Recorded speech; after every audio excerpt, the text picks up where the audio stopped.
All right, I am now recording. And I'm going into the Remarcus app, going into the calendar, and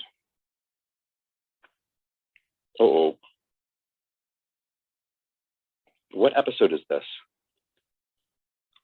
Oh, wait. 11. All right, I'm going to actually have to clear this out for a second. Well, I solemnly swear. Mm-hmm. Oh, no. Back to this episode. Oh, no. Something go wrong? Did you jump ahead? I didn't do it. No. It's nobody's fault. It's mine. I was working on the calendar today. And I'm not finished. We went to walk the dogs and I was almost finished, but there were a few more things that I needed to finish. And one of those things that I need to finish is tied to whether or not we can see that time code in the, guess what, everyone? Until I fix that. Today, we do not have a time code in the app. We only have a time code on Instagram Live. We'll do it the old-fashioned way. If you are on the couch and you need the time code, just say timestamp, and I'll tell you where we are in the episode. Otherwise, my Instagram account is the only way, and I need to go in. That was something else I was going to mention to everybody, is that I've been working on the calendar and on times and time zones and all that stuff, and I'm almost finished. And when I'm done, we're not going to have to pick our time zones in our profiles anymore. The app is going to be intelligent enough to know what time zone you're in at any given time. You could travel to different states or different countries, and it will always adjust. The calendar will adjust to your local time, and as well as based on what the original time was that the host scheduled it in. So, which is really, really cool, but I'm just not finished. What's up? Did somebody say something? Oh, there was a baby talking to you there, John. Oh, okay. Hello, baby. Anyway, I'm not done. So today, please excuse the fact that we don't have a time code in the app yet, until I fix that. All right. So you all know the drill.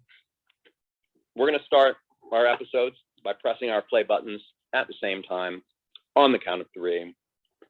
1, 2, 3.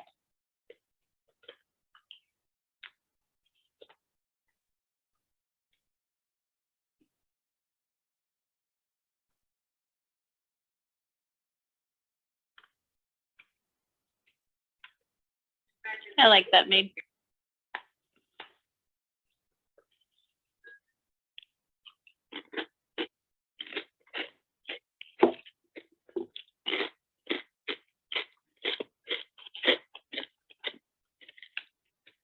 John, we hear you crunching. Oh, what? Thank you.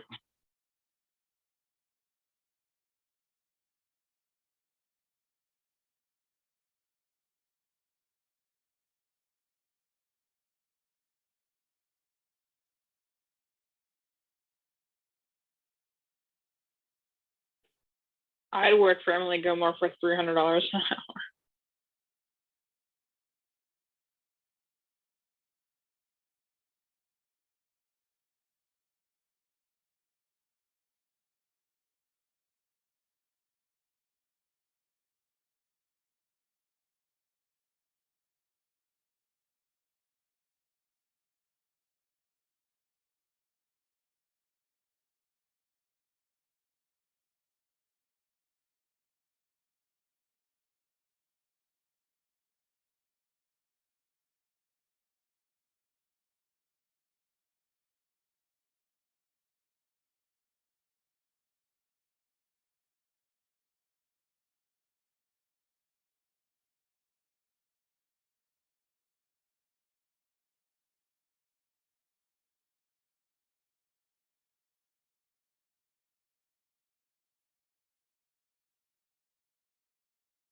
Man, you're an actress and you get called in to audition for a maid on this show. You just know that you basically got one episode. It's true.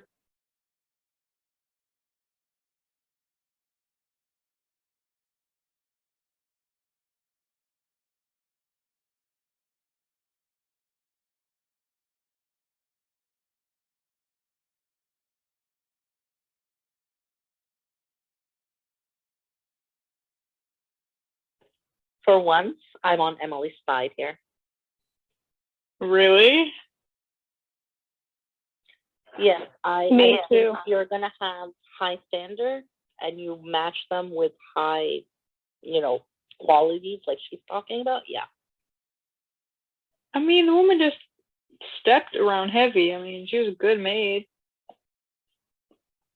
I agree with Emily here too. No, this is one of the reasons I really don't like her.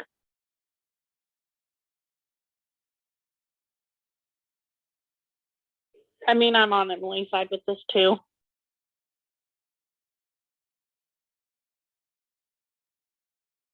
I don't know. I'm somewhere in the middle on that.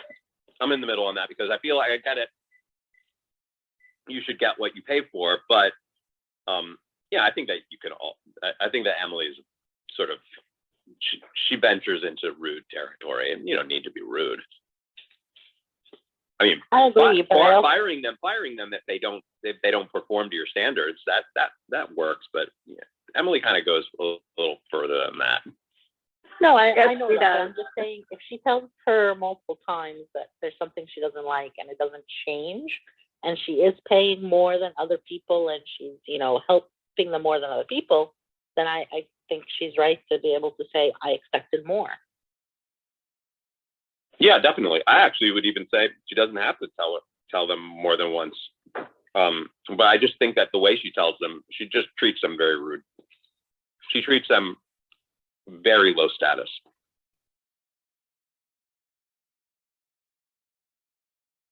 I I feel like she treats Brooke very nicely.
I can't help but think of how that particular scene would have played out if Alex was in the role.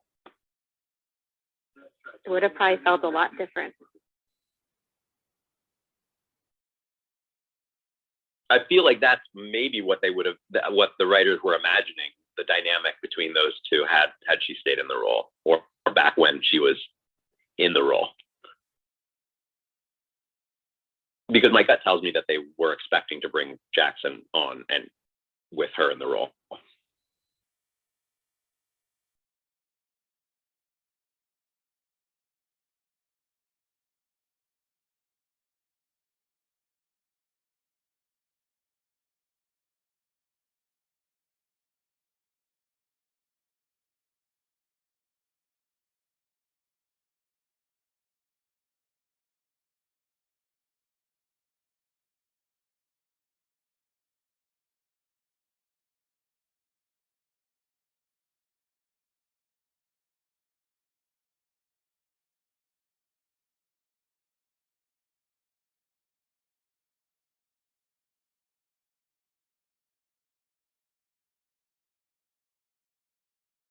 Oh my gosh. Oh my gosh. I just realized there's like a really cool guest star in this. That's all I'm gonna say. Lily. Don't laugh at me. I just enjoyed the reaction.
I'm with her with the word blood and anything with blood. Is this Rory making things difficult for her? I think so. Just to be mean.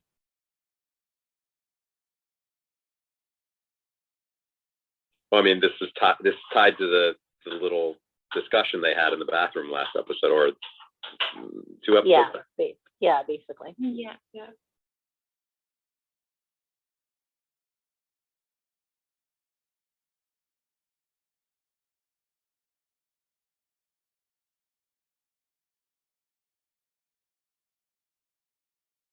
Wow, this is fun.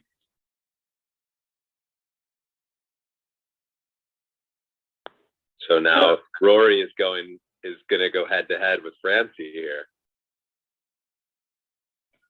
Good fun had by all. Wow. There's the creepy clown pillow.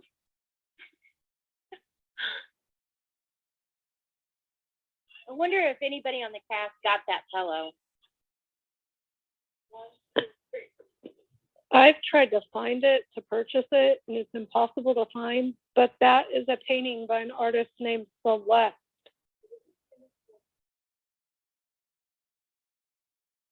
Why would you want to keep a pillow like that though? So creepy. That's my question as well.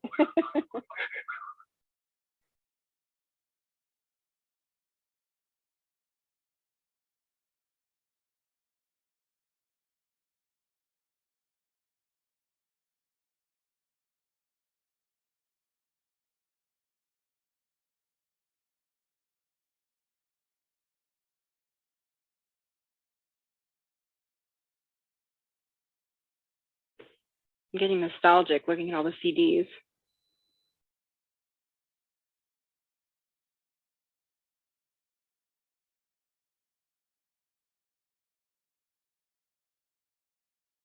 You got rid of yours? I still have everything. I still listen to CDs. Me too.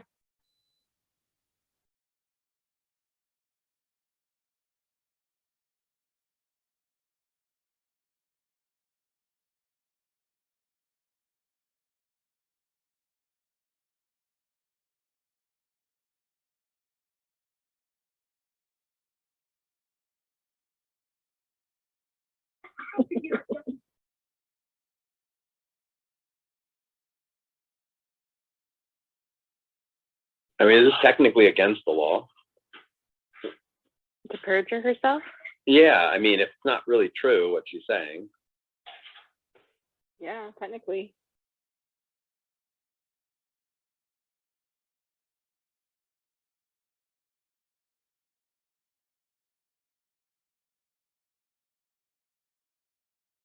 It's coming.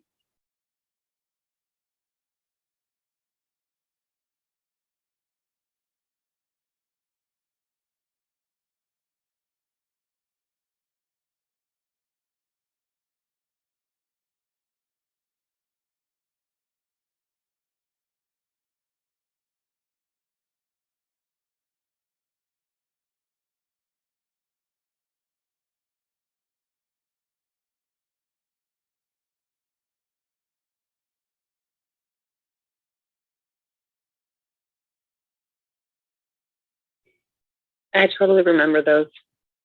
We used to do those all the time too. We're showing our age, people. Do kids not do those anymore? I was just gonna say, I teach kids to do those. I used to do those My when I was kids younger. do. My daughter does it. I made one for my kids not too long ago, and they played with it for 2 seconds and weren't impressed. Yeah, you gotta get them when there's no technology around, but they still do it.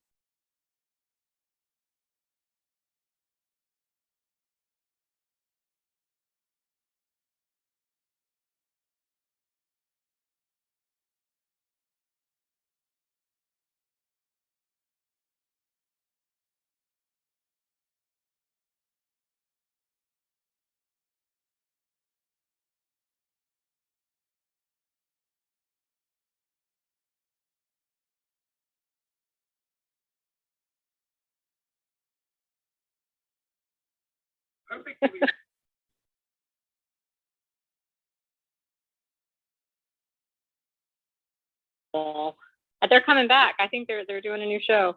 I know, and I'm excited. I'm getting so excited for this.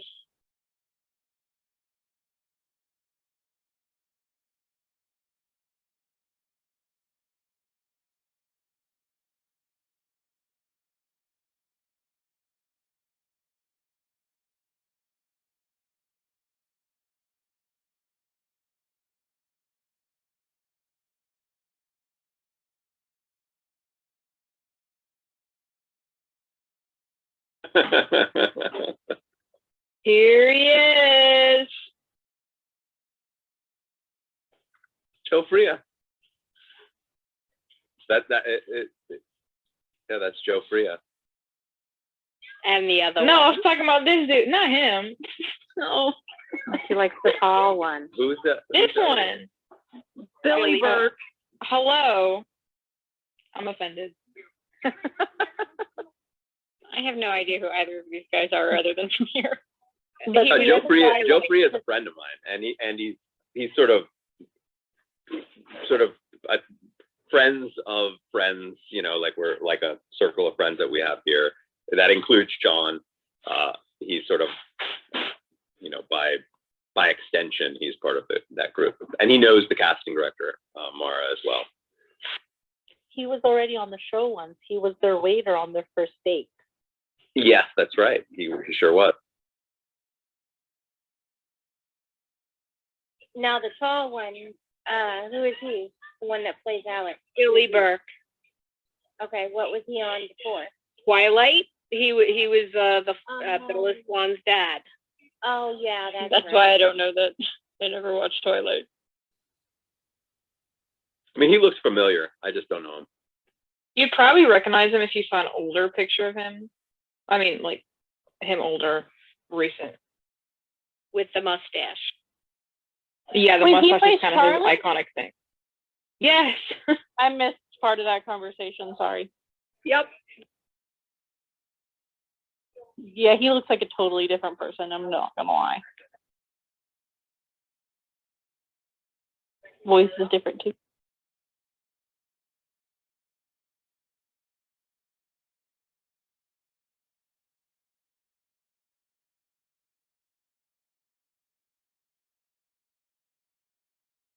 I think I mentioned this when Joe was on the last episode. He is a brilliant physical comedian. Like he does like clowning and stuff. He's really good.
Right over her head. And yet I love her so much for it. Absolutely.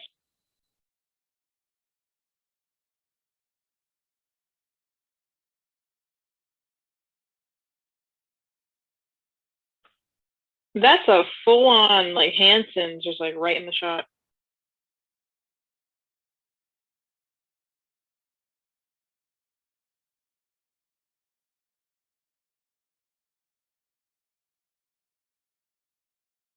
Ooh.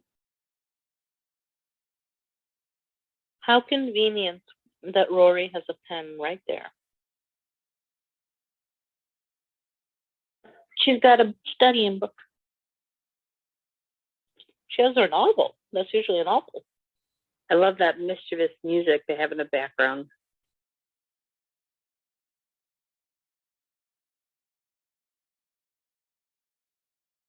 Maybe she takes notes in the margins now. Parents.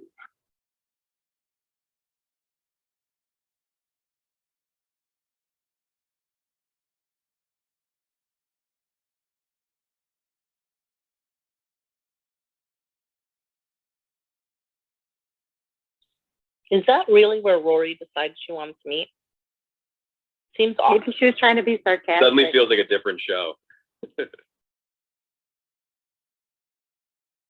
hilarious. Like, where on campus would this even be? Well, I know where this is being shot. There's a shot inside the parking lot at Warner Brothers. The actual parking lot that we park our cars in.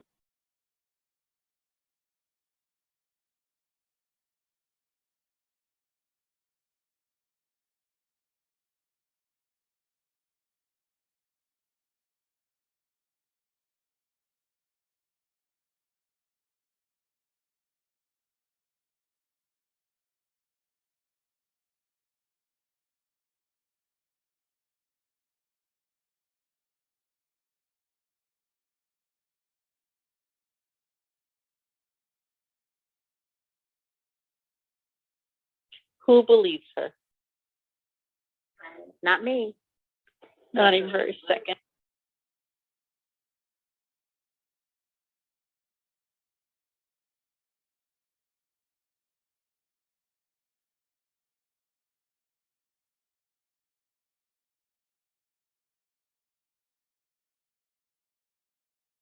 It's like the X-Files all of a sudden. Yeah, I was gonna say it feels like a very different show.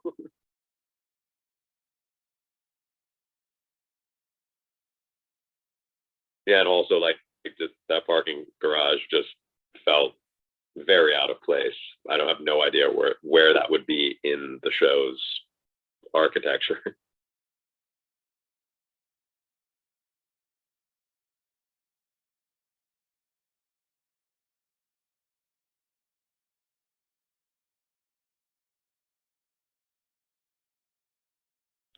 That horn really got my dogs, I'll tell you. They're up looking around for it.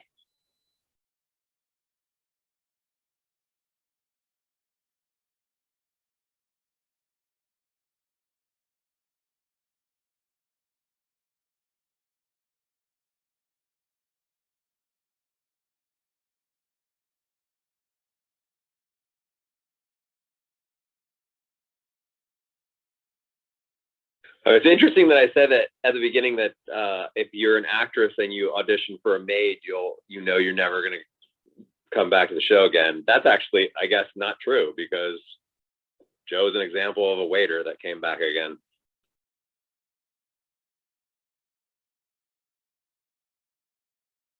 I wonder if any of the maids played maids with different names.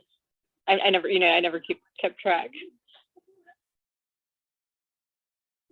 I have a list of the maids, and there were a ton of them. I think several of them played other, like, background extra characters.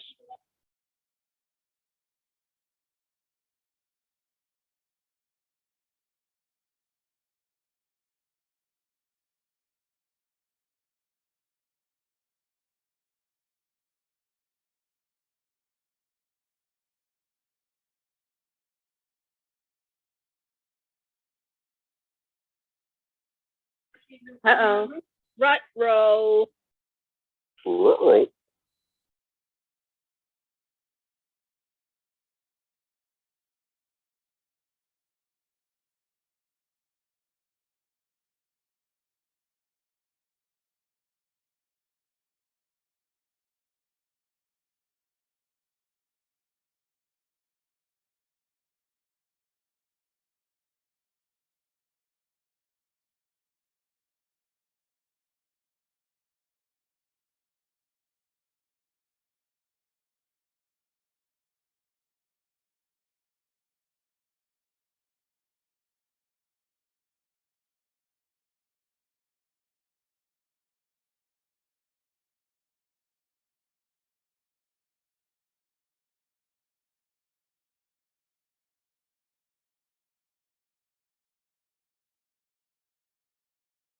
I still think there's a little misunderstanding going on here.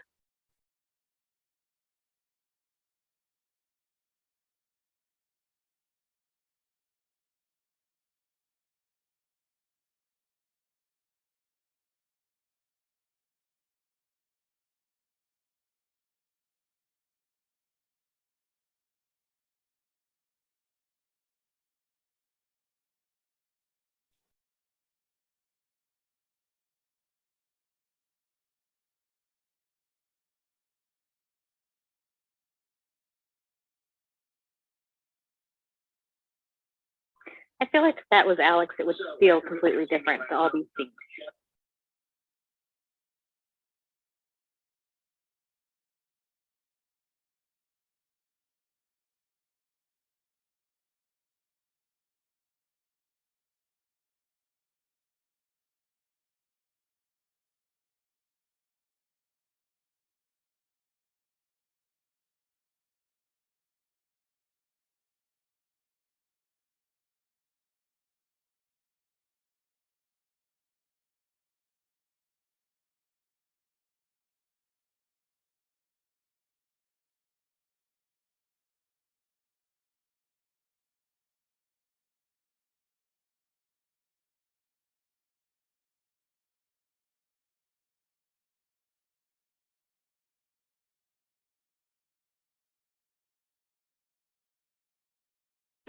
Poor Suki, she's so flustered.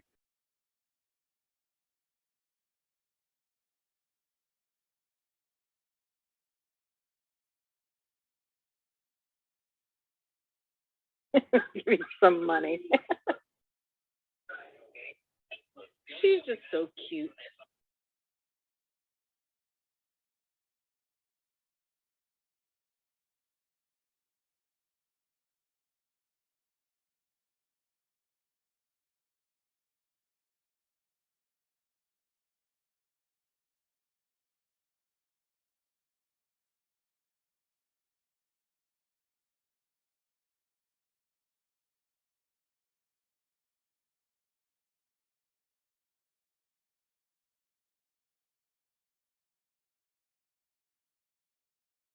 They couldn't continue to hang out, even though, like, I don't understand why they just decided to end it. Like, couldn't he still just did what they were going to do? And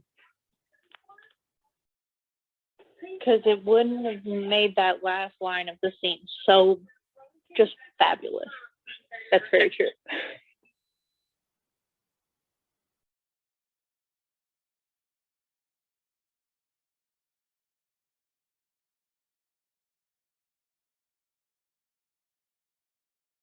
Must be a really warm winter night.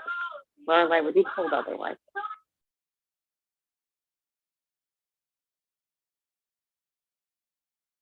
Yeah, the snow seems very wet, very melty. So it's probably in like maybe the 40s or Yeah, I was gonna say it has to be the 40s. yeah, it's probably in the 40s. Like snowed a week ago.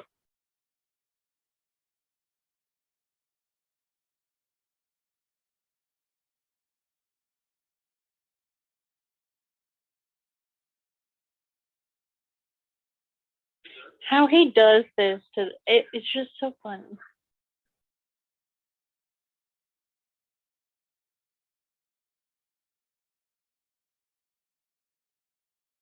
I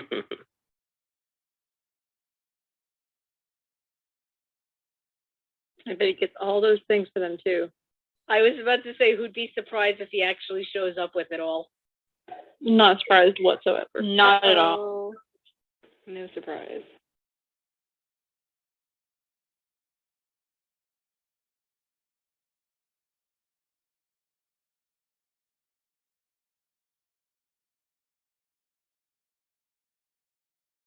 I love how she had her. Oh my gosh! I was also supposed to be like, why do I have soap on the counter? And then she took it, and I was like, oh my gosh.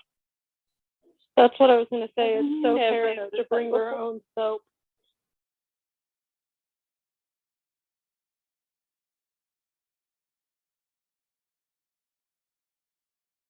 This scene is why we hate Francie.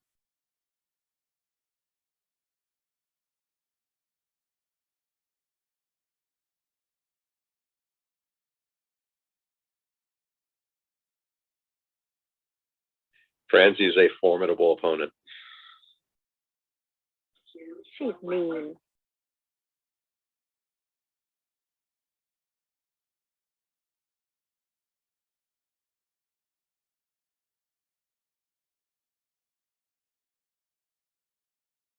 Talk to the end. That's forever ago. So sad that Paris believes her. But do we really think she believes her? But let's not forget, Rory did challenge her. Rory did challenge her in that bathroom scene. I mean, that Paris thinks Rory would go behind her back. Yeah, I mean that's a bummer that she would think that, but doesn't surprise me.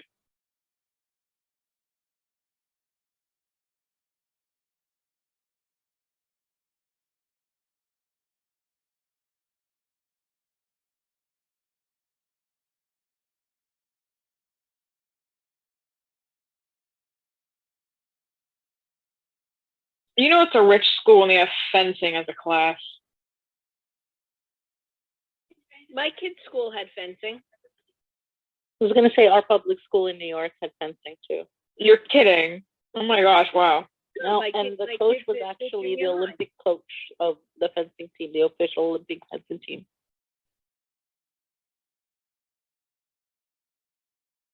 My school was so small, we didn't even have soccer.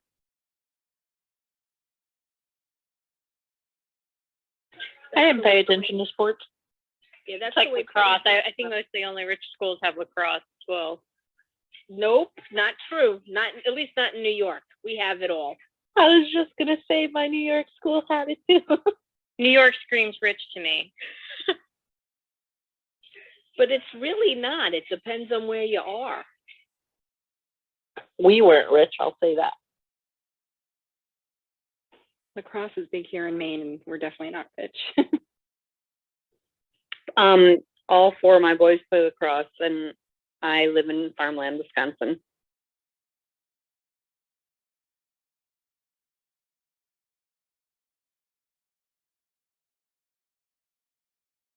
Those were stunt doubles Yeah. before they took their masks off, but like the wide shot.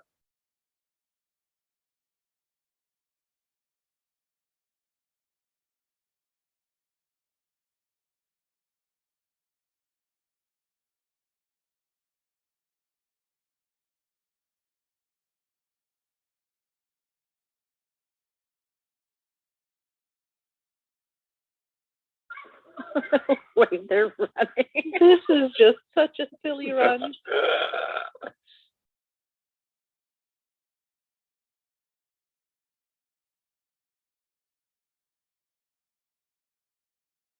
Oh my gosh, that's the first time we've heard that, right? Ouch. Yeah. Yeah. I mean, she's never said she was her best friend, did she? Francie needs a good slap across the mouth. No, John. John, no. Oh wow, that's pretty tense.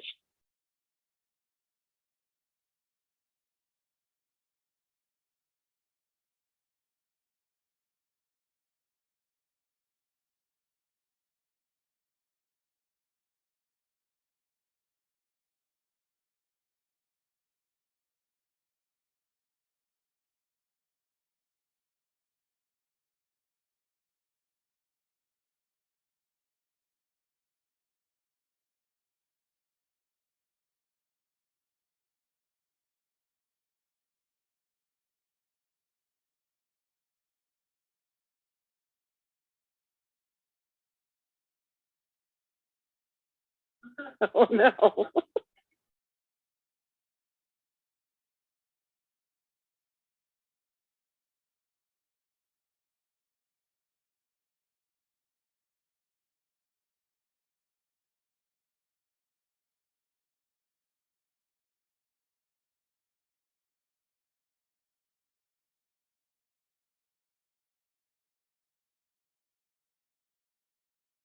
Sure.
To be fair, that's not a bad answer. She says not for her maids, only for her daughter.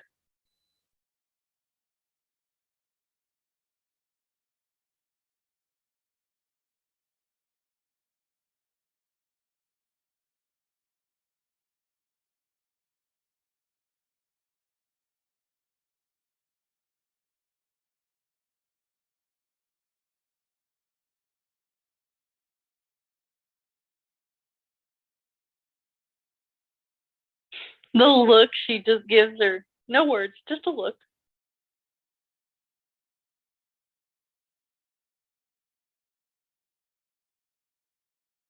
Uh-oh, Madeline's gonna have to run out because of that sign.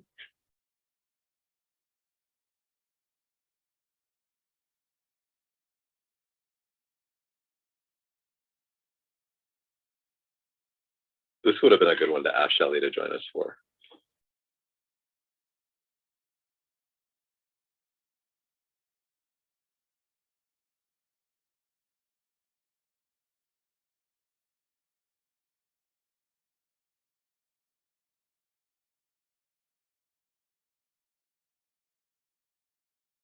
Is that the blood drive sign in the cafeteria? Yes, Yeah, and the Yeah. table with the sign up. yeah, because Paris then did what she wanted against Rory's wishes.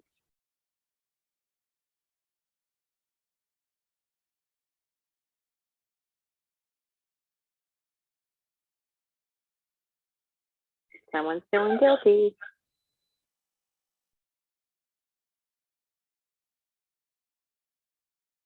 I love that he just jumped to that.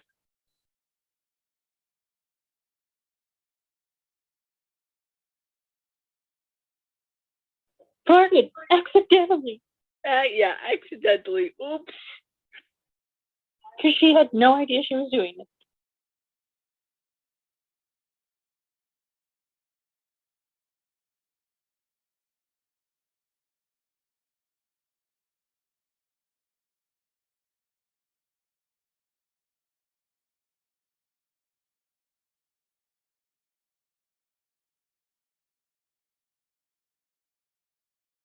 Hey!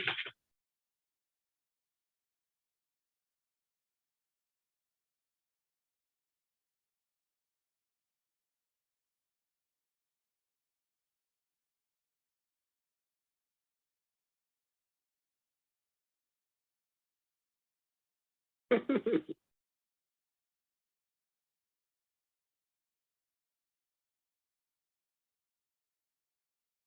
love his hair.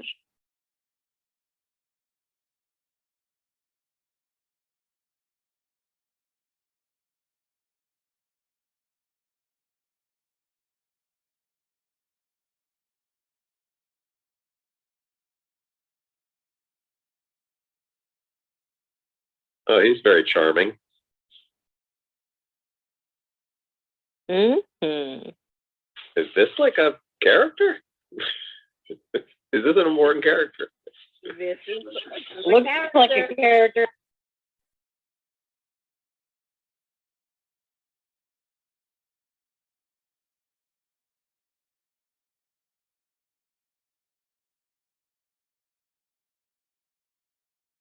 For some reason, I thought there was somebody like watching from outside of her window. I couldn't tell what that thing is. That's It does kind of look like one of those creepy scenes. I know, it was weird. It's It like just really a sweater felt sitting on her chair, and it's it felt like looking at her. something was on her chair, like watching, like some little creature. It came from the clown pillow.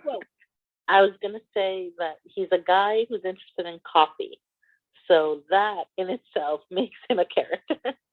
That in itself makes. I mean, he seems like he's going to be an important character. All right, I'm going to open up the couch and bring up some other folks down on the beanbags who want to join in the conversation. Couch is now open. Come on up. Join us for a lively discussion about Francie and Paris and Emily and her maids and Suki and Jackson and all the good stuff, and not any of Rory's boyfriends. Sabrina's already flashing. I just wanted to say I cannot believe no one brought this up, but people were asking on Discord and in general, like, why did they choose the parking garage to do this? And the answer is it's actually an homage to the Deep Throat scene in All the President's Men. Yes. Oh, right. I mean, I kind of got that. I mean, this whole Francie storyline, this like side storyline, is clearly like meant to be political thriller. You know, like all of the bathroom stuff is designed to kind of feel like that. And so I got that. It's just, you know, it didn't feel like it was a part of the show. It felt like it was a concept, you know. And it was also just funny to see it actually actually shot in the Warner Brothers employee parking lot. Oh yeah, no, absolutely. By the way, John, I tweeted you a picture of Billy Burke, like older to see if you recognize him. Charlie Swan. He doesn't sound anything like him though. I mean, he looks very familiar. So, I mean, he's like done a lot of guest thing on a lot of different shows, and he's been in some movies. He's been around for quite a while. I think of him from the TV show My Voice. He had like a guest starring thing on that for like 5 or 6 episodes. But yeah, he was in the Twilight series too. He played the father. How most people know him. So John, what was your favorite part of the episode?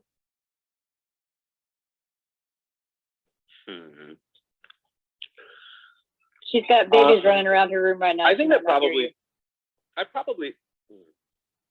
like my favorite part of the episode was definitely the fencing scene, and my favorite line in the episode was when Paris said, "I can't believe that I considered you my best friend." That was like, I mean, I had to double check with all of you that I was correct. That's never been said before, and then of course that's confirmed in the next scene as well by Rory.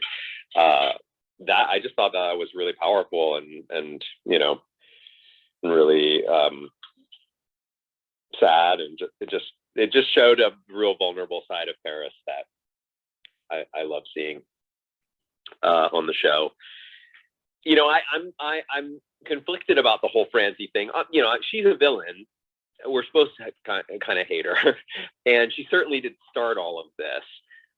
But as I said while we were watching, I mean, Rory really did like walk into that, because she like boldly challenged her in that bathroom, and Francie is a dangerous opponent.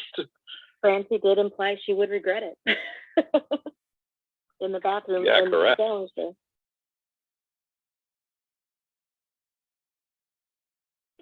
I'm just disappointed that Paris actually believed her. Like, it seems kind of funny that she didn't believe her.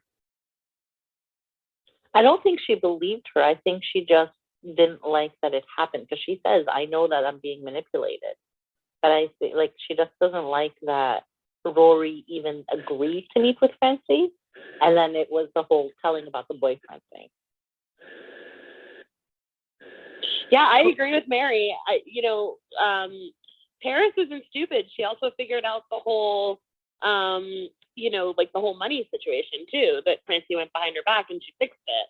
So she's not stupid. She knows exactly what's going on. She's just more hurt by Rory about the boyfriend thing. Yeah. Totally. Yeah. Not that that's a healthy reaction anyway. Like, it's so unhealthy how she reacted.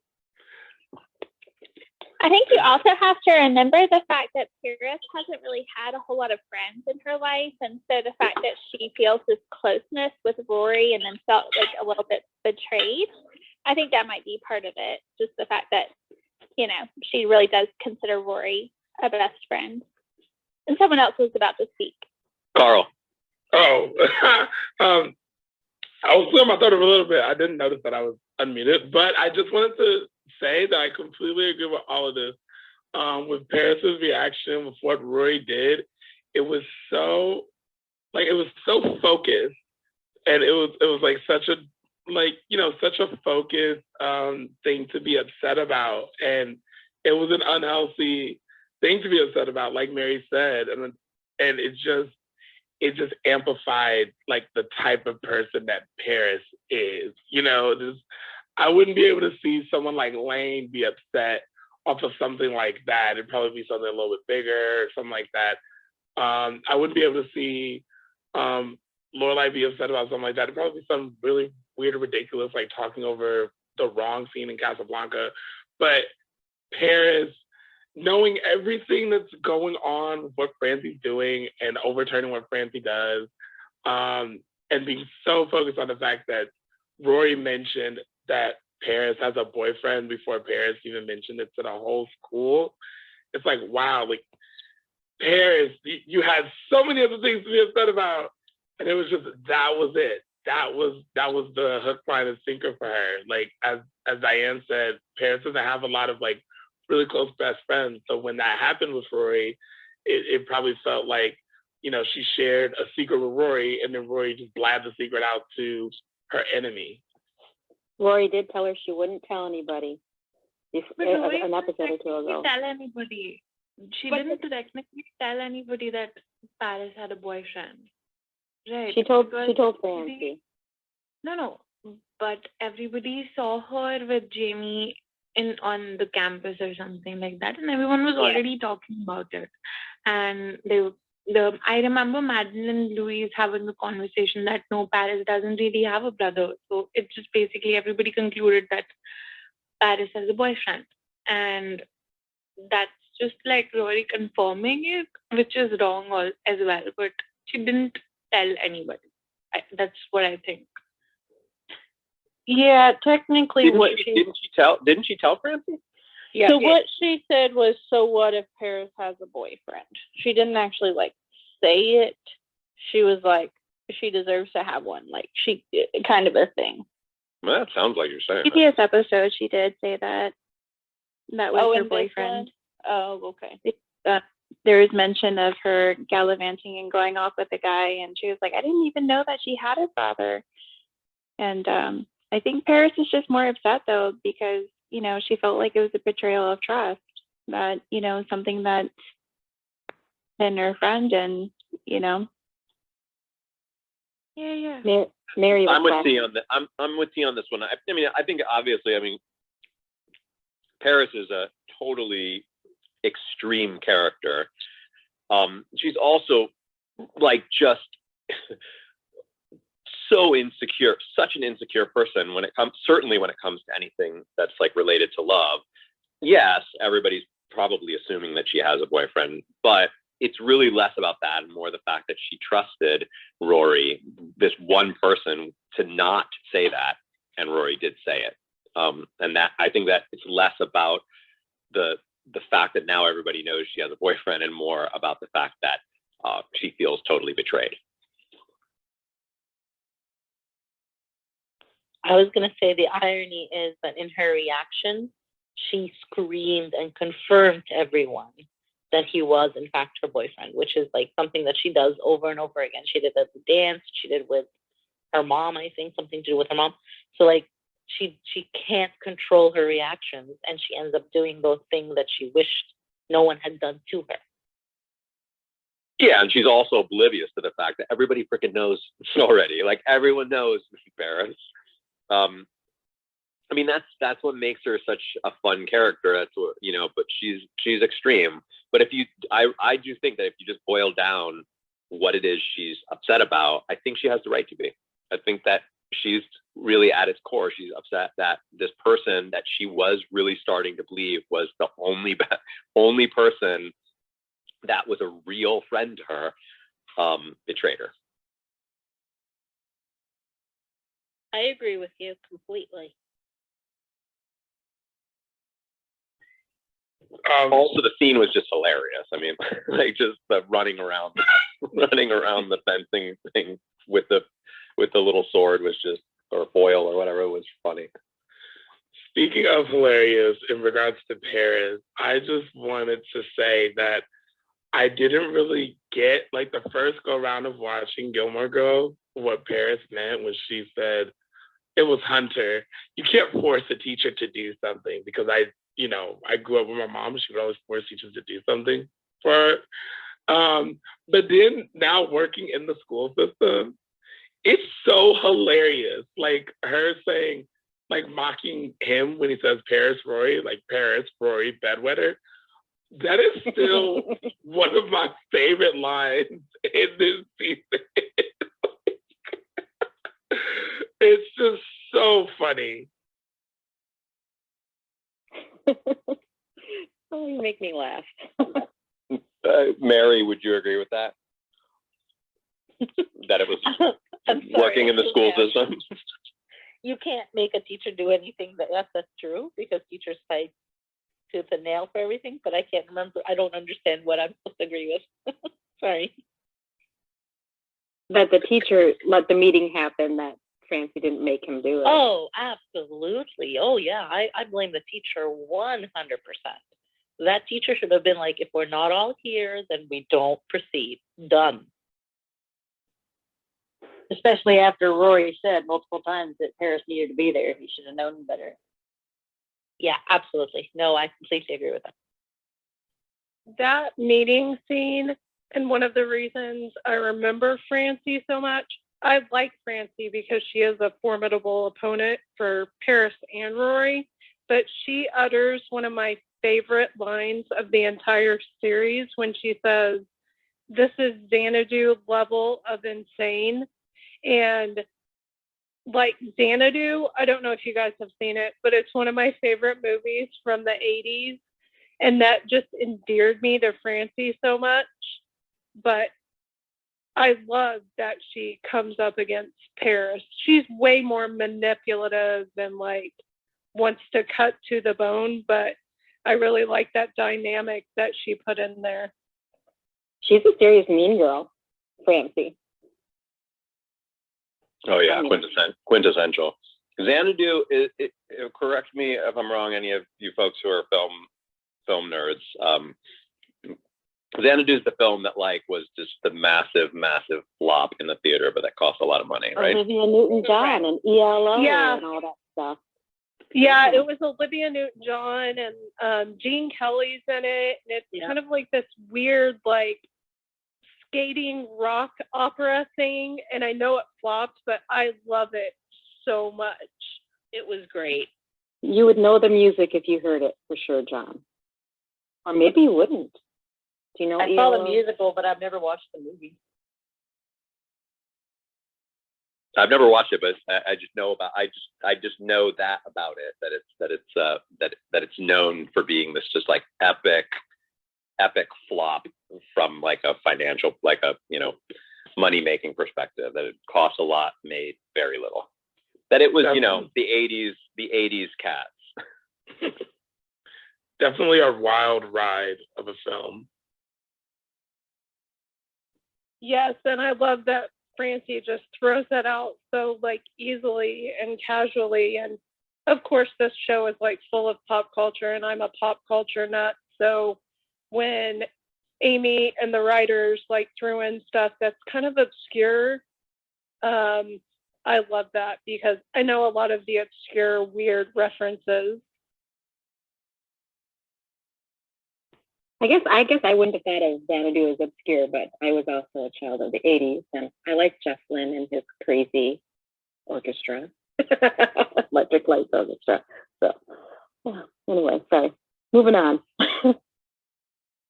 Anybody have any other thoughts on this whole Francie, Paris, and Rory by angle? I think like the only thought that I have is just like how Madeline and Louise play into that role. It was very beautiful to see Madeline just kind of smirk and nod in approval when Bears toppled over Francie's coupe. And then also, of course, the funny part where Louise was freaking out about the word blood. I think from a story perspective, I think this is to be expected because Rory and Paris being at each other's throats is kind of a really nice conflict. And when they were getting along, we were missing a little bit of that driving force. So now they're being pitted against each other again. I think it's going to make the show a little bit more exciting. Yeah, I agree. I have to give props to Shelley because every time that scene plays in the meeting where they mention blood and Madeline screams, it sends my dog into like this pure panic. So, she's a great screamer.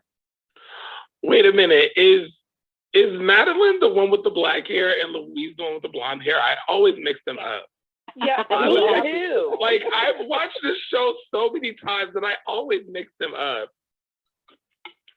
I thought that they were opposite for the entire first season, and then it was like close to the end of the first season. I was referring to Louise as Madeline, and it's because you never see them apart. They're always together. That's true. I think they don't look. I think Madeline looks like a Louise, and Louise. That's exactly why. That's exactly why. I think that the blonde kind of goes with this like Madeline, very like almost doll like, and yeah, I don't know. I just to me the names feel like they're mismatched. I feel like they did that on purpose. And I will never forgive them for it because it always makes you look like an idiot. Should we talk? Didn't we determine that Madeline was called that because her mom is obsessed with everything French, and that's why that character is called Madeline? That was one of our theories. I thought. Yeah. Is that something that I would know? Because that doesn't sound like anything familiar to me at all. It's like mentioned once, and when I think within their act, I can't remember. It was mentioned once. It was the party where party. Richardson and Rory kissed at party. Oh, okay. She had the pop and everything from her soda from France. Yeah. Got it. Oh my gosh, yeah, because that was the one time I don't even remember which number rewatch it was whenever we watched the show, but I used that as the reason to remember which one was Madeline and which one was Louise. And Louise would be the one that looks like the French girl, was kind of like the shortcut bob, the black hair, and then like, yes, and then Louise will be the one that looks like she's an extra from Totally Spies.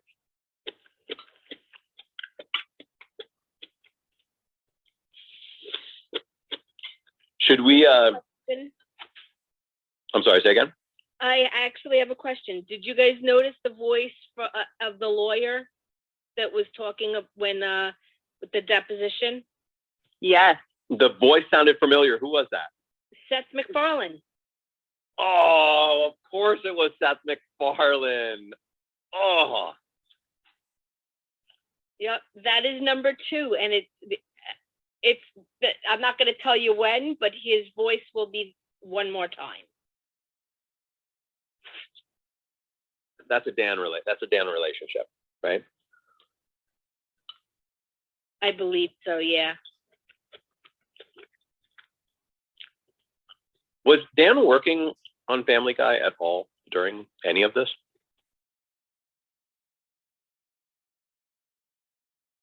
I couldn't say. I don't know.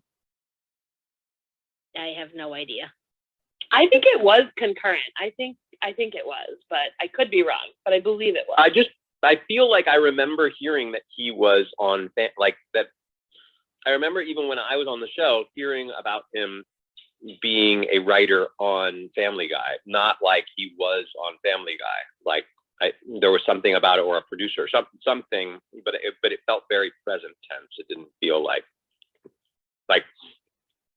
with Amy, it was always like the writer of Roseanne, who she used to write for Roseanne, like, whereas with Dan, I feel like I heard a few times it like in sort of a context of like he was writing on the show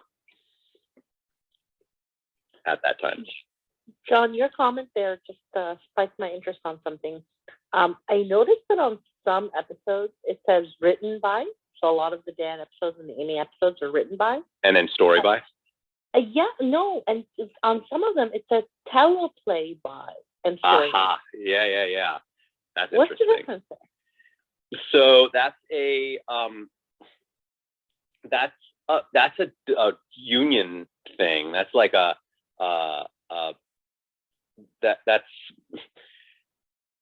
is a credit thing that has to do with whether or not you are responsible for both the story and the teleplay. So in television, what we would call a screenplay in film is called a teleplay, right? So like screenplay would only be what you would call it if it was, a film, and then the actual script itself, that's a teleplay in television. But the story that, sort of backs up that script is a different thing, and the person who comes up with that gets that story credit. When the writer is both the same person who wrote the story and wrote the teleplay, they typically get a written by credit. It's bundled up into that one credit. When that credit is split and there's somebody who has the story and somebody who has who wrote the actual dialogue and all that stuff, that split happens in that way. We get like a story by credit, and then we get a teleplay by credit. As a screenwriter, I approve this message. All right. Daniel Palladino had written 2 episodes of Family Guy. One is in season 3, which is 2002. So it would have been during Gilmore, and the other one was season 11, and that was in 2013.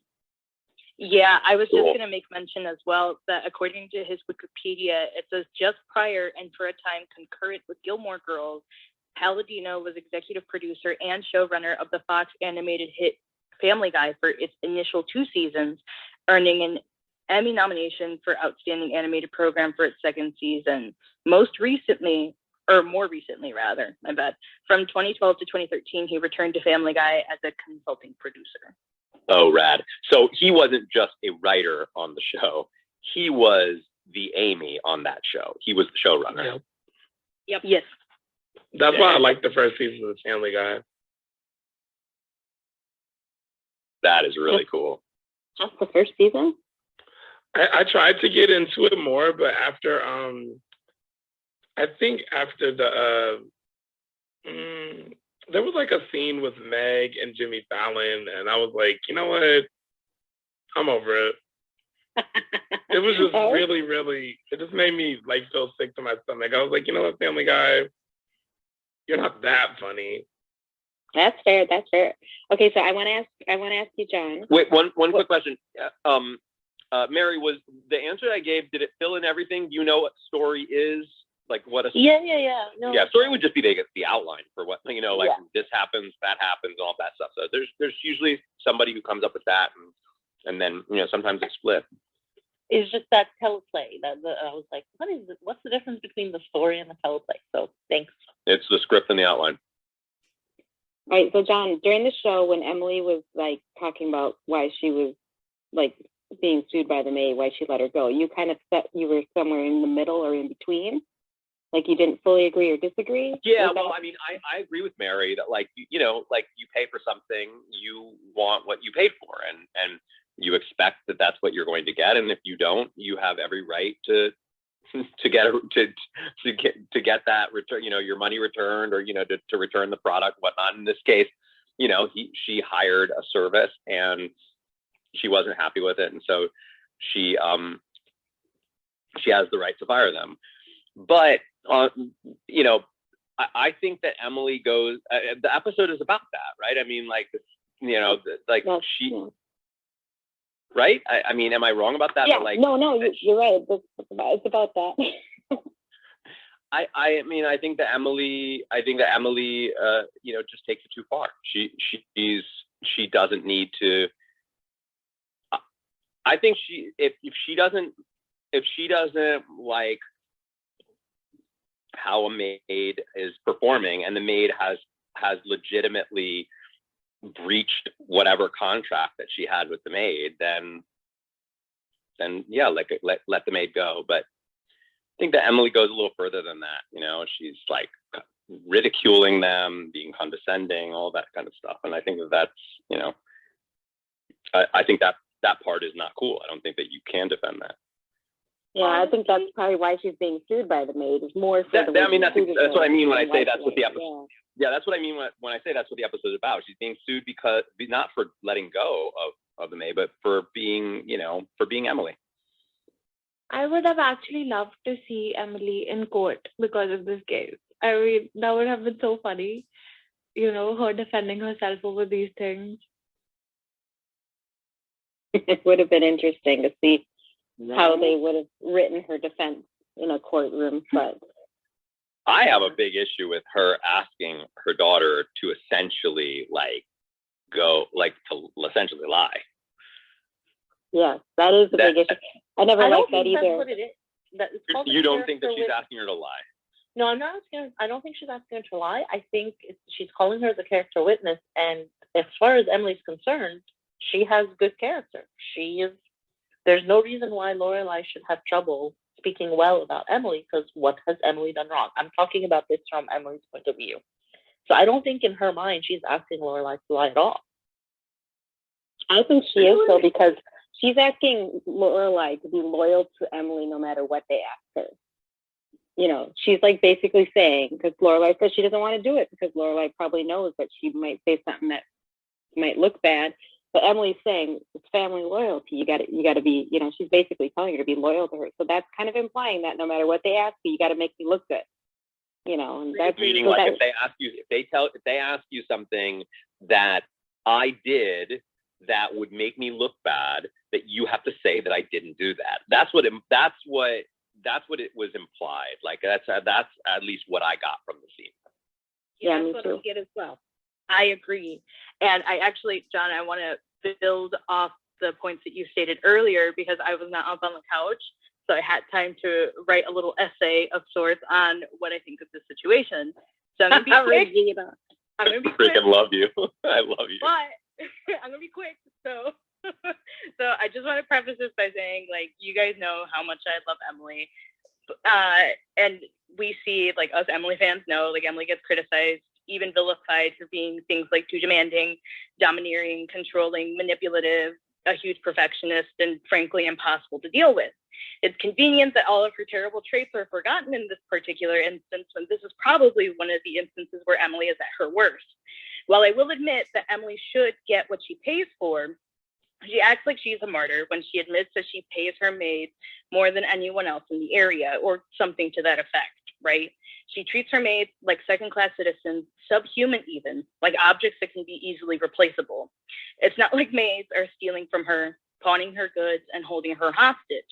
I will admit she would have reason to fire a maid if they were like the one maid we witnessed not too long ago that kept confusing the big doorbell with the little bell on the oven and messed up the salad 4 or so times because she kept putting walnuts in it while she was explicitly told not to do so.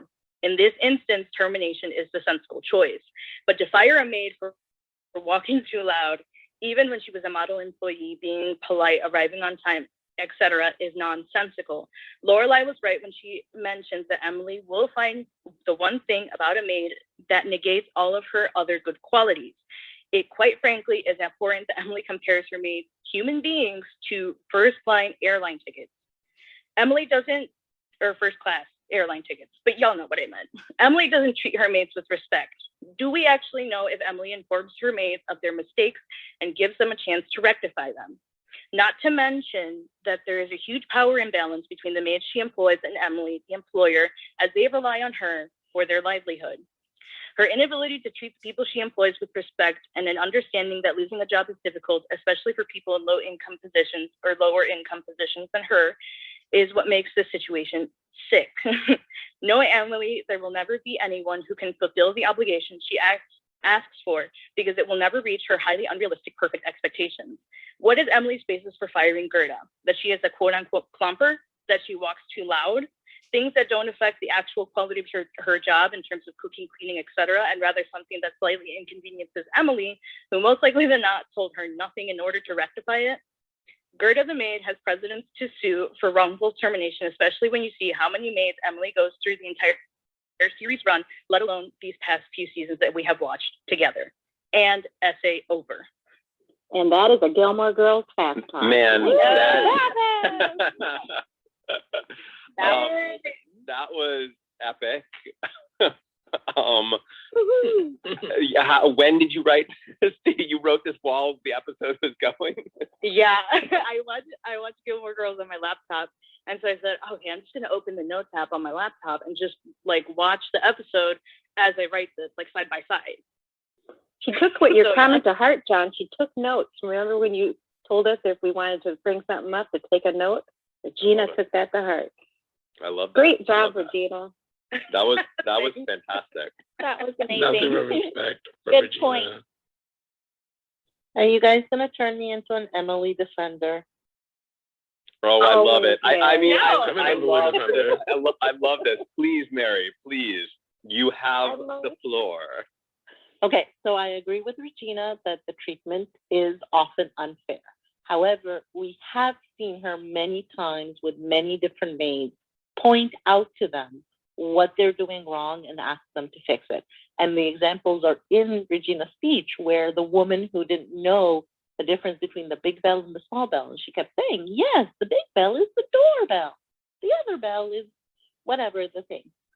We've seen her say to the one maid who, I think it may have been the same one, who, dinner's served at 7, but it's 6:30. She's like, yes, but dinner's served at 7. And she's like, but dinner's ready now. It's like, well, no, Emily just told you dinner's served at 7. So we have seen Emily point out to maids what they should be doing right and what they're doing wrong. So I have to defend her on that. The other thing I have to defend her on is the idea of the clumping. Like, yes, okay, I know that seems unreasonable, but when you live in a house where the maid is supposed to be someone who is constantly around you, if the person is constantly distracting you, that's not conducive to your day-to-day business. So think of it as a businessman and his secretary. The secretary needs to be able to walk in and out of the room throughout the meetings and not interrupt the meeting. If she's constantly interrupting the meeting, that would be a failure on her part, and it would be something. Or he. That would be something that would have to be brought up and could be a reason to say this person is not the right fit for this position. And I feel like a maid who is constantly disrupting the daily flow for someone who's at home could be the same situation. Aren't the examples though that you gave about the maid who she was correcting, wasn't that the maid that they were all like, what in the world? Why are you being so lax with this maid? Or no? Are you talking about another maid where she corrected her? There's more than one. It's that maid though, that the one that with the walnuts and everything. That's the one that Richard is telling her that she's firing everybody and you can't keep a maid longer than a day. So even though she really is horrible, that's the same one. Right. Well, so no, like in that case, she's correct. It seems like she's correcting her, and everyone is kind of baffled by the fact that she's correcting her. But I'm trying to remember when she actually, she criticizes, like she'll say things really, just she'll throw a lot of snark at her maids. Is that what you mean by like she corrects them? Sure. I mean, that's Emily's way. She's throws snark at her daughter and at her husband. Yeah, That's just her way. But I was gonna say the walnut maid is different from the doorbell maid. Those are two different women. Yeah. Oh, really? Okay. John, it's very rare that you see a maid more than an episode. Yeah. No, I know. That's why I made that comment that, like, if you're an actress and you get called in for a role on Gilmore Girls as a maid, you can probably guess that you'll never be on the show again after that episode. But maybe not. If you're, good point. What's up? Like I said, Regina made some really good points about the treatment. I don't like how Emily treats her maids.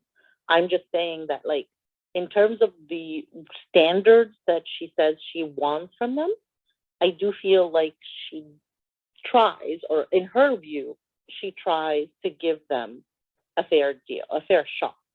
It just reminds me a lot of, I'm sure we've all known somebody who treats waiters and waitresses terribly. And it's just something that I just can't stand, you know, and it's always in defense of, well, I'm the customer, you know, that, like, they work for me, you know, and I just am like, it's just so distasteful. Mary, I have to say, because you know I'm an Emily fan, it's really great to hear you defending her. As an Emily fan, I approve it. Ever did it. Oh, I mean, I love that. I mean, I enjoy finding things, for example, in the Jess character that I can defend. I mean, I think that's the fun of these talks. That's the fun of the show. So I was digging that you were defending Emily. I am far from an Emily fan, but I also defend her in this episode because, you know, she really did. I don't think she was as bad as they made it seem. Shauna, did you have something you wanted to say? Yeah, on the whole Emily part and what John just said about, you know, treating. I've been a waitress, and I've also worked in other in like as a cashier and stuff, and there's a lot of times where they're like, that's one of the most, those are the most abused people as far as workers go, you know, like people yell at them, you know, spit at them, you know, and just downright just be nasty, you know, and I'm not a big fan of those kind of people either, John, so I agree with you on that. I've been to restaurants where my dad is like one of those people, and I hate going into a restaurant with him because he'll be like, well, look, you know, this hamburger, you know, this hamburger's not right, or, you know, he'll snark at him, or, you know, the waitress will go over to a table to somebody else's table before they'll go to his table, and he'll get all upset and everything by it, and I'm like, oh my gosh, just calm down, it's gonna be okay, you know. But yeah, I don't like them kind of people either. So yeah, it's gross. It's gross. Should we shift that? We don't have much time, but I'd love to shift over to the Suki, Jackson, Joe. That's also fun. That's something that's kind of interesting. I kind of like about the show that is characters that are named the actor's actual name. Can we has anybody kept any track of that? Because I feel like it happens.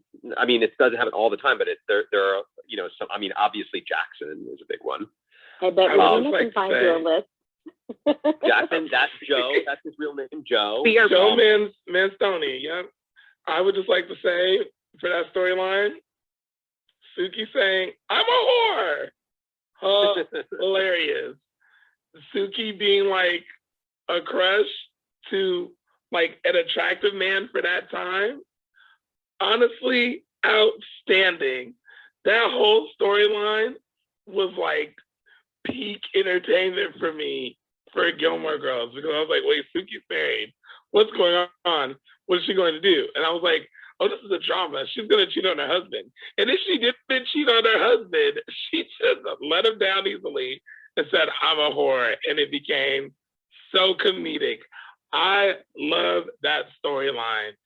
And also we got introduced to Alex for Lorelai, which I cannot wait until we get later in the season so we can talk about. Oh my goodness! No spoilers. Wait. So another spoilers. Oh no, don't worry. Don't worry. I'm no. Well, I mean, kind of yes, because I honestly, genuinely had no. There's like that actor, that character couldn't have been further from my radar. That, I mean, no clue, no idea, had no idea when he walked up, still completely blank. So this is the most, I would say, the most blank slate. Even Max Medina, I kind of remember that face and sort of, had some idea that was going to be, this guy, nothing, zero, zip. And if this is an actual like character with an arc with Lorelai, I am real excited because I do not know what's going to happen at all. Yeah, I was going to ask at this point, do you think that he's like more of a consequential character, or will just kind of, fade off into the distance? Or he doesn't feel like John Hamm. He doesn't feel like John Hamm. That he feels legit. When John makes predictions, we don't confirm or deny them. We just do not confirm or deny. I'm not saying anything at this point. We just sit quietly. But, I will say he does love coffee. So my feeling is he's I don't know. I'm really torn because the part of me that was like the cast member on the show, like the cast member in me wants to say consequential character because of how completely unknown that face is to me, and that part of me just wants to be like, there's no way like that character could be like anything more than consequential, and I wouldn't have gotten any wind whatsoever. I mean, I was in this season, but the just fan in me watching this for the very first time is like very excited about a real new love interest character for Lorelai that's going to like kind of throw some fun. I mean, he's really charming. He's we've talked about like this, this like sparring match thing we mentioned for the John Hamm character. I didn't feel that for that character. I thought he was kind of a little, I don't know, he seemed a little boring to me, even though, yes, they were kind of like, they had a little bit of some snarky dialogue with one another at the event. This guy felt a little bit more like a chiller Christopher, like a more like relaxed Christopher, but he doesn't feel like he's high on himself. So I don't get that same vibe that I got from Peyton. I'll say this, I'll be disappointed if he's consequential. How about that? John, we gotta bring the Christopher in one way or another. Yeah. Oh no, it's this guy. It's this guy Christopher. So where do you see this going? Okay, your predictions, John. Where do you see this going? Ooh, I would just be pulling straws if I told you something. I don't know. Like it's honestly like it feels so fresh and so unexpected for me right now. This could be like one of the, if not the most, like, I really have no idea what's going to happen here. I have nothing, like at least with my like theory on like our, like, I have this like theory that she's going to get into Harvard, but she's going to choose Yale in order to like, sort of appease her grandfather because she's a good person. I'm starting to worry that maybe that theory might actually fall apart because I'm starting to think that Harvard is maybe a little too difficult to get into. But but even that theory, I mean, I'm able to use little bits of what I know from being on the show to help me piece that theory together. But with this, like, I have nothing, zero. Like, it's just really like a new show. So I don't know the answer to that question. I don't know where it's going, but like I said, I hope that it is going somewhere. I hope that it's not going to be just like one date and then that's over. So Jennifer and Megan have been flashing whenever you're ready to. Oh, Jennifer. Sure. Yeah, I guess I'm curious what people's first impressions are. I also agree. I thought he was boring. I just had a really negative first impression of this character, and I feel like from the conversation I might be in the minority there. But like the first there was some conversation going during this part, but like the first half of their conversation when they meet, it just drives me crazy. All I hear from him from the dialogue is like him making it very clear that he's not gay. In like multiple lines where he's like making it clear that that would be crazy. And then saying like chain of coffee places. Like I feel like he does sound really kind of full of himself with that line. That got me, where he's like trying to talk himself up, but in a way that I don't know. It really I almost love to hate him. I can't stand it. I guess curious, just like that first half of the dialogue, like what you thought about that. You know, Jennifer, I was just speaking for a while.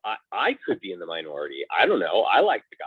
I kind of, I'm excited about where that's going to go. I'd say I'm more excited about a storyline than I am necessarily about a character. Yeah. Obviously, somebody like a Luke just has more, to me, has a little bit more narrative juice because he's such an extreme character and he's got so much emotion and whatnot. So more, I certainly don't hope that this character is Lorelai's like man on the show. That's certainly not what I'm saying. I know.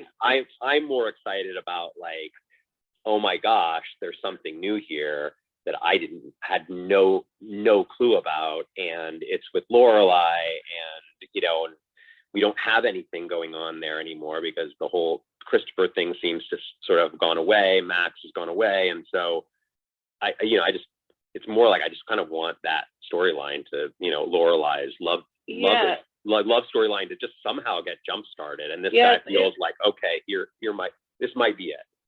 It's nice to see her interact with different types of people. Definitely. Yeah. I didn't get the thing about that he's maybe I just wasn't paying close enough attention to that dialogue between them, but I didn't refresh me on what it was that he says that is specifically him constantly trying to make sure that she understands that he's not gay. I might be exaggerating a little, but it's God, what's the if anybody else, it's when he says not his partner. Yes, thank you. He's a business partner. He's like business partner, like really pointedly. Right. And then later there's the whole Fat Sal thing, and she's like, "We made kiss," and he's like, "I don't remember that," that's whatever. But just in context with, I think there was one other line too that I'm forgetting. But I just felt like it was multiple things that it just felt really a little cringy to me. Do you feel that that's him, or do you feel that that's the writers? I would probably say the writers personally, just because there's a kind of a, I feel like watching it now, there those kind of lines pop up kind of a lot. I think throughout the show that like at the time I probably wouldn't have thought much of, and then watching it now, like I'm personally pretty uncomfortable with. Right. Like that, I guess what I mean is I'm not suggesting like, oh, the writers are purposefully trying to throw those types of lines in to offend. I'm more suggesting like this was 20 years ago, and like did writers not really recognize that putting those types of lines into a character's mouth would 20 years later be viewed pretty unanimously as kind of a little weird. Yeah, I think that's probably the case because it doesn't seem like that's supposed to be what we're thinking of him. Like, I think we're supposed to think he's kind of charming. Right. Yeah. Sorry, I know there was somebody right I after me agree who was with going to speak. Wait, Oh, wait. Megan- Now, Megan now was- below Jennifer is Jessie Rose, but wasn't there somebody else below? It was Megan. Megan, sorry. So Megan, are you still there? Yeah, I had to. There you go. Megan, what were your thoughts? Well, there was something I noticed with the Joe and Suki like story that I didn't notice before that I think would have added to his confusion. That entire like scene when they're talking in the hotel, her coat was draped over her left arm, so you couldn't see her hand at all. So I was assuming she would have been wearing her wedding ring then, but it wasn't shown at all. Right. Yeah. Yeah. That's a really sharp detail. I wonder if that was. I bet that was either in the script or something that maybe even Melissa was like, I can't show my wedding ring. Like and they were like, well, just drape your coat over that. Like that seems like that would make sense. I'm inclined to believe it was in the script, or that it was talked about with the costume department or something. Like Val would actually know that. I feel like I should probably ask Valerie.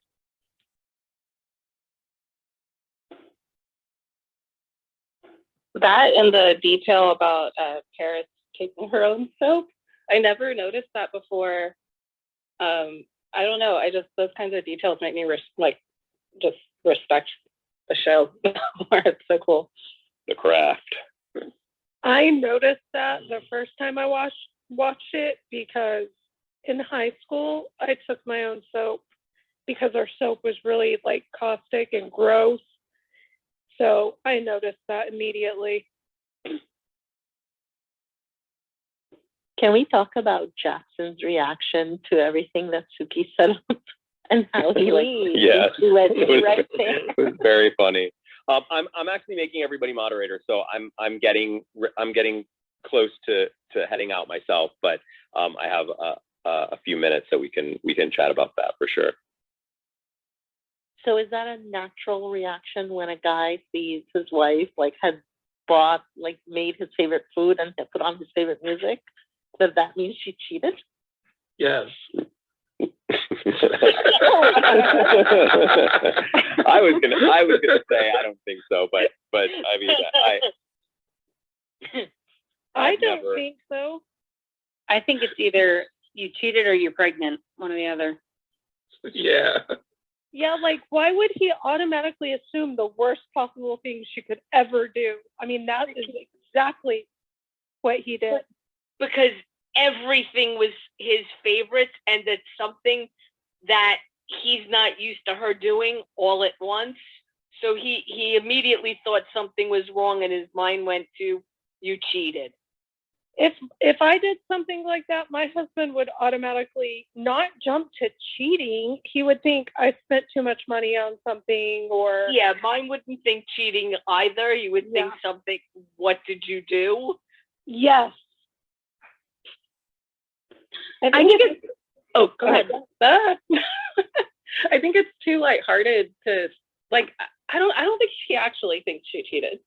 It's just so heightened and silly that I don't really take it seriously, I guess. Yeah, I didn't take it seriously either. It seemed really it just seemed a little it seemed a little off the wall, just mostly just a little slapstick comedy scene. But it seems so similar to their fights over vegetables that they do take. Yeah, because that's sort of their thing. So they're just broad characters, and so I'm just answering the original question is would a man immediately assume that? And I don't know, maybe some men, I wouldn't, but it seems totally reasonable that Jackson would, just based on what we know about him and Suki. What my question though is did Suki, because Suki, getting back to the horror comment, are we to assume then that Suki considered that Suki believed she was flirting? Like if she says that, then that must mean that she like thinks back to what she was doing and actually considers it to have been flirting, which you wouldn't call yourself, or like she wouldn't call herself a whore if she really just thought, I was just talking to him as a buddy. Like I really thought he was a buddy, and he just got the wrong impression. But if she's saying that, then she's actually suggesting, yeah, I kind of got caught up in like flirting with this guy. Is that what happened? Did she actually feel that way? Diana. I think when Lorelai says you're his daisy, she which is a terrible reference, but because Daisy dies. Sorry to spoil that one, but sorry, it's a classic. On a 100-year-old book, I think you're safe spoiling them now. She likes it. Like she feels guilty because Lorelai is like, "Ooh, he's liked you for 10 years," and then she likes the idea that he's had a crush on her for 10 years, and that's when she feels bad. She's like, oh no. Like I feel a little excited about the fact that this other man has been pining for me. Like that's exciting, and it's kind of new for Suki because she's never, like she didn't see it before. She just it's new to her. So I think she thinks she's a whore, quote unquote, for liking the idea that a man liked her. I got it. Now Okay, I'm so that. mad at you, Diana. For that I didn't know Daisy the one that died. got died. Carl wanted to say something too. Sorry. They were both kind of flashing down at the same time. Carl? I was just gonna say Diana has something to say, and Shelly. So I saw both of their mics flashing. I'm done. Shelly? But yeah. Oh, I didn't view it as flirting, but I think she might have thought she was after that, like when she reconsidered it because you said that. But I think that maybe she felt guilty that she didn't say right away, oh, I got married. I think maybe she was like, that should maybe be one of your first thoughts when you're starting to talk to a man you haven't seen in a lot of years, is that, I got married. But I don't think that's genuinely how she would have felt. I don't know. I wouldn't have felt that way. Yeah, because it seems like she really saw him as a friend and didn't even think that he would be attracted to her. And, they've been friends they've known each other for a long time. And I guess I really, really liked the story of her and Joe after she got married, because there was like this scene early in the first season where Suki, I think like Lorelai made a comment about Suki not being in a relationship, and it made Suki feel bad. And I remembered that, and I think that was like the first sign of me knowing like, Lorelai. But aside from that, when I saw her and Joe, hit it off, and they were like such good friends, and then Joe's like, oh no, I had a crush on you. It made me feel so good because it reminded me of that same Suki who felt so bad and felt like nobody liked her, was like really insecure about her body, and like, just being loved by another person before she met Jackson. So it was really, I don't know, it was just really, really nice. Like, wow, I'm married to a man, and there was a man that I didn't even know was attracted to me who had a crush on me all these years. And the whole Daisy reference too, she was like on cloud nine. And I think that's why, like, after she, kind of sended him off, she was like, I'm a whore, because she was like, I didn't even say that I was married. I didn't, what has been talked about. She didn't even mention that she was married at first, like what Shelly said. I totally agree with that. All right, cool. I get it now. I actually think her description of it to Jackson was accidental flirting. So Yeah. I think she looked back and realized that while Joe was flirting, her responses, even though she didn't mean them, could have been seen by him as flirting. And so that's how the accidental comes in. Yeah, that doesn't seem like it would that makes sense that you'd feel bad about that and that you would feel guilty for having done that, but that doesn't seem to match up with calling yourself a whore. But I do think some of this other stuff kind of does. To me, it makes more sense, this idea that like that she actually may have gotten, you know, sort of that the thought that another man had this crush on her for a long time, like that thought that she was indulging in that thought, at least, kind of makes sense. I mean, it's a ridiculous line. It's obviously like supposed to be over the top, total hyperbole, but like, you know, it comes from somewhere, and I was just trying to figure out exactly where it came from. Hey, John. Yes. The Chilton School. Now, where is that at in the Warner Brothers studio? What is that? You know, I have to be honest with you. I don't know exactly where it was, where that was shot. But when Valerie was here with us, Valerie is one of the she was one of the wardrobe. She was part of the wardrobe department. She was the on-set dresser, like wardrobe dresser. She was the person who was like always coming up to us, making sure that our shirt was straight and that button was on, and she would give us any like little extra thing that we needed, some accessory for the scene or whatnot. She was there the entire time I was on the show. She worked with Brenda, who is going to join us. I think she's going to be joining us for Festival of Living Art, which is just an epic episode for costumes. And I'm going to try and get Mel. She was one of the makeup artists on the show at the time. So I just think that would just be really amazing. Anyway, when Valerie was yeah. I'm sorry. I didn't mean to interrupt. I was just gonna say, I think part of it was actually shot at the Greystone Mansion in Beverly Hills. Does that sound familiar? Well, the outside of it is. But the outside is shot at the Greystone Mansion. But and then I don't know where some of those like lockery types, you know, like hallway locker type stuff is shot. But the classrooms, Valerie said that those classrooms were all shot in this one like stage. Well, I don't want to call it a stage, because I think that was on the Stars Hollow set, and all of those are like houses.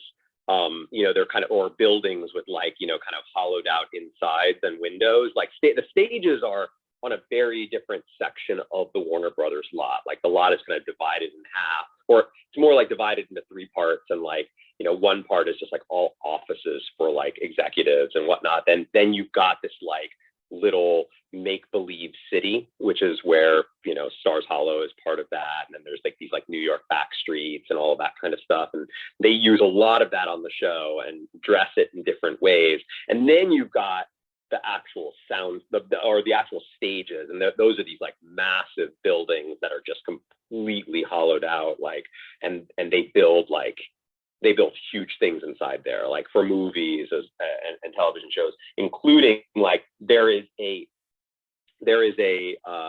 Lorelai, the inside of Lorelai's house, as well as some of the outside of her house was reproduced on a stage.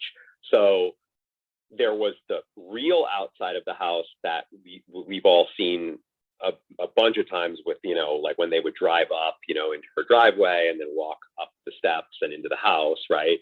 But then there's another version of that's like a replica of it that was inside one of the stages, and that was, you know, for like, you know, used for a lot of like nighttime scenes, and that would only be like a close up, like for example, maybe like that scene where Lorelai and Suki are talking on her porch about whether or not she should go to her mother and ask for the money. I don't know if that one was shot on the stage version, but like that would be an example of a scene that might be shot on the stage version of it. And then the stage version has the whole inside of the house, which is like all of the, all of the stairs and all of that kind of stuff. And so I'm sorry, I'm rambling. I just like went off in a completely different direction. Valerie said they had a room they could But convert into that's right. any So there was a room, and what Yeah. she's talking about is one of those buildings in the Stars Hollow lot. One of those buildings was just like this big open space, and they could transform it into all of the different children rooms. So it could become like a science room, and it could be like, the Max Bonita, room. And I think the wall would come out, and I think she even said that they could turn it into hallways with the lockers, and that it was just this really big open space that was really versatile, that they could like transform into all kinds of rooms by just moving walls around. And that was somewhere there in the like, in the part of the lot that's like all kinds of like buildings and stuff, and all of those buildings are just hollow. They're unless there's a set in there that, like Luke's Diner, for example, I'm pretty sure that like that the diner counter and all of that was pretty much like just like locked in there all the time, because they just used it so much, and that particular space wouldn't have had much other use other than that. But plenty of other ones were transformed into it. Like I feel like that, like for example, the place where the town loner, that church where the town loner is doing his thing, like the inside of that was transformed into a few different things while I was on the show. That I remember, I was in that space for different things. So like Lorelai and Rory's house. Now that could be like on a sound stage then. Yeah. Like the inside of the house was like, they would like walk through that front door there, and the inside of that whole area that they were walking into, like from on the version of their house that's on the set, they might walk into that door and there's like nothing in there, and then the inside stuff would be shot on the inside version of that house, which would be on a soundstage. Oh, that's crazy. Yeah. And so obviously then that means that they can split in that way. They can split the days up a little easier, because now we know that the only scene that they really need the actors for in daylight is that scene of them walking into the house, because the one inside the stage, they can shoot that at any time, because they can just make it look like it's daylight by just shooting a bunch of light through the windows of the soundstage. No, just movie magic. What's up? I love the behind the scenes stuff. Thanks.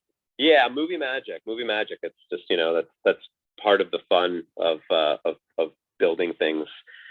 All right, I'm going to head out. Before I do, though, I wanted to remind folks that I am actively trying to get some folks to join us for some of these. And I obviously, like, the Keiko thing was a very last minute, and it was kind of a surprise. It was sort of designed partly to be a surprise. I kind of wanted it to sort of just happen.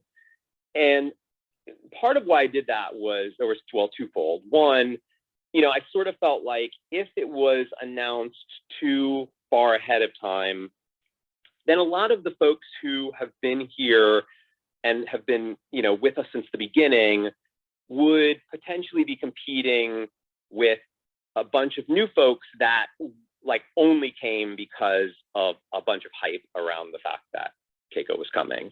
And I wanted to make sure that, like, all of you who have been supporting this project since the beginning, like that it was, sort of something special for all of you. That said, because it was a surprise, some folks just didn't know that are part of our community. And there were some people that missed it and were quite sad, and that bummed me out a little bit. So what I'll say is, you should check the app. I'm going to start putting into the app.